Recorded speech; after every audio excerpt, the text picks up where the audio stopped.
Hey guys, ప్రతి ఒక్కరి life లో ది మోస్ట్ ఇరిటేటెడ్ పర్సన్ ఒకరు ఉంటారు. అది నా లైఫ్ లో వీడు. ఇరిటేట్ చేసి చేసి అలిసిపోయి పడుకుంటున్నాడు. బట్ వీడు ఎంత ఇరిటేట్ చేస్తా కోపం మాత్రం రాదు. వీడు చెప్పిన వాటికి అన్నిటికీ ఆపోజిట్ చేస్తాడు. చార్లీ లెగు చార్లీ ఆడుకుందామంటే పడుకుంటాడు. చార్లీ పడుకో చార్లీ అంటే ఆడతాడు. ఒక బెడ్, పిల్లో మీద క్లాత్, లేకపోతే పడుకోడు. ఏసీ వేసాక, ఏసీ లేకపోతే కింద పడుకుంటాడు. ఏసీ వేసాక మాత్రం పిల్లో ఉండాలి, లేకపోతే నా పిల్లో లాగేసుకుంటాడు. వాడు ఎంత నిద్రలో ఉన్నా ఇలా ఏమైనా కనిపిస్తే చాలు వెంటనే లెగిసిపోతాడు.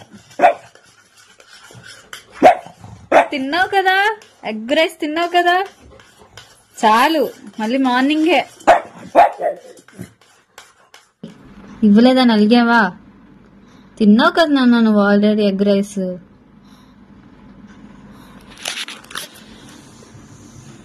వీడు చేసిన అల్లరి కొంచెం లేట్ అయినా చాలు ఫుడ్ పట్టడం, ఇలా కొరికేస్తాడు.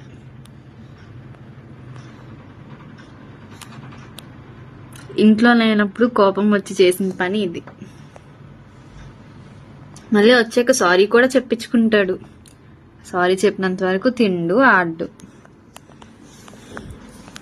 కదా చార్లీ. చార్లీ ఇప్పుడు కూడా ఇవ్వట్లేదని చెప్పి కేక్ అలిగేసి పడుకుని పోయాడు. కేక్ ఇంకా ప్రిపేర్ చేస్తుంది కదా, ప్రిపేర్ అయిన తర్వాత నీకు ఇస్తాను, ఓకేనా? కేక్ కావాలా? ఏసీ ఆన్ చేస్తే చాలు వెంటనే ఎక్కేస్తాడు పిల్లో.